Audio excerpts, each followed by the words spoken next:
Nos últimos vídeos eu tenho falado com vocês da conjuntura política da França revolucionária.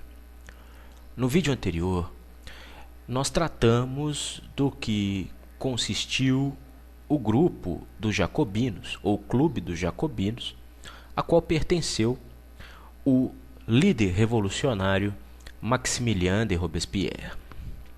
Nesse vídeo eu quero falar com vocês dos outros dois grupos políticos que compõem a heterogênea, o heterogêneo terceiro Estado francês, que compreendia o grosso da população francesa e representava esse grosso da população francesa na Assembleia Política que havia no governo francês, mesmo durante o Ancien Regime e principalmente depois dos eventos ocorridos na convocação dos Estados Gerais, gerando um governo constitucional na França, impondo um governo constitucional ao monarca Luís XVI.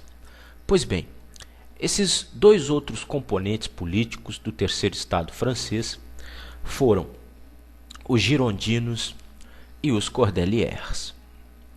Os girondinos recebem esse nome porque é um grupo político que pertence a uma parte do território francês conhecido como La Gironde, a Gironda. E eles se caracterizam por uma posição antagônica se comparados aos jacobinos, ao jacobinismo. Os girondinos, apesar de fazer parte do terceiro Estado francês, apesar de ser parte do povo francês, ele representa uma espécie de centralidade política, ou seja, uma espécie de grupo reformista que vai querer muito mais aperfeiçoar o status quo político francês do que revolucionar o status quo político francês. Por isso, a Gironda, de alguma forma, vai defender a permanência de uma monarquia constitucional e não vai cair nas radicalizações que eram características dos jacobinos. Ok? O principal líder da Gironda era Brissot. E então os girondinos representavam isso, um desejo de aperfeiçoamento do regime existente, o desejo de mudança, de reforma, mas não de revolução, não de radicalização política, como entre os jacobinos. Pois bem, de outro lado, nós tínhamos os cordeliers.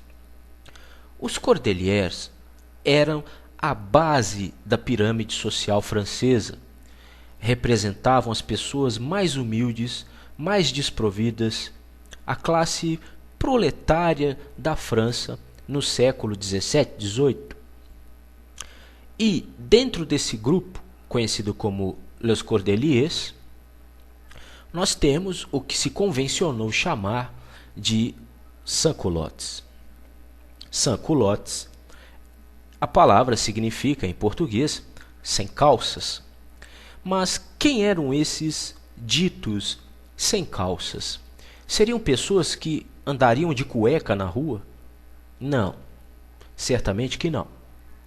Os sans-culottes, os sem calças, eles eram aquele grosso da população, a base da pirâmide social, que, devido à sua condição de miséria e pobreza, devido à sua condição de proletariado, de despossessão, eles não se vestiam como a aristocracia. A aristocracia francesa, o segundo Estado francês, ou até a alta burguesia, mas principalmente a roupa característica, a vestimenta característica da aristocracia francesa era o culotte. O culotte é uma calça, mas não é uma calça de algodão, não. Era uma calça de um tecido de luxo, provavelmente seda, e que ia até mais ou menos os joelhos, ok? Então, essas pessoas que estavam na base da pirâmide social francesa se vestiam de uma maneira completamente diferente, uma maneira humilde, que usavam então calças longas, né, as pantalones, né, e eram calças de algodão. E eles então, por usar essa vestimenta humilde, simples, de algodão, essa calça longa, eles foram chamados de sans-culottes. E ao grosso da população, vamos colocar assim, eram artesãos, camponeses, eram as mulheres, era o único grupo político dentro dessa conjuntura francesa que, de alguma forma, aceitava a presença da mulher entre eles. Entre os jacobinos a mulher não participava, entre os girondinos não participava, no primeiro e segundo estado muito menos. Então, esses são os cordeliers, os sans-culottes. E a principal liderança que vai emergir desse grupo é um advogado, Danton. Nos próximos vídeos, nós vamos tratar, primeiro, nós vamos tratar das bases filosóficas que contribuíram para o advento da Revolução Francesa.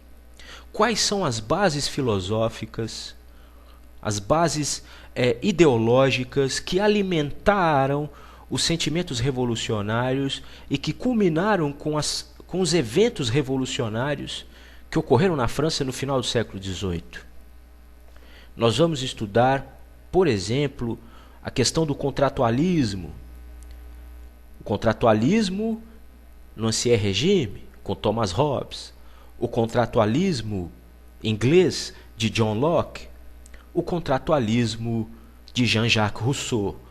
O principal elo ideológico da Revolução Francesa. Depois que nós estudarmos essas bases filosóficas, nós vamos voltar aos eventos históricos e mostrar para vocês o que foi a Convenção, que é exatamente o período histórico aonde o rei francês já não mais existe. Foi guilhotinado em 1793. Nós vamos saber por que ele foi guilhotinado.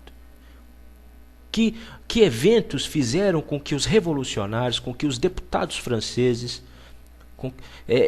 tomassem essa atitude e fizessem ascender ao poder o terceiro estado francês, primeiro com os girondinos, que não vão se sustentar por muito tempo como liderança política na França, até a ascensão do jacobinismo.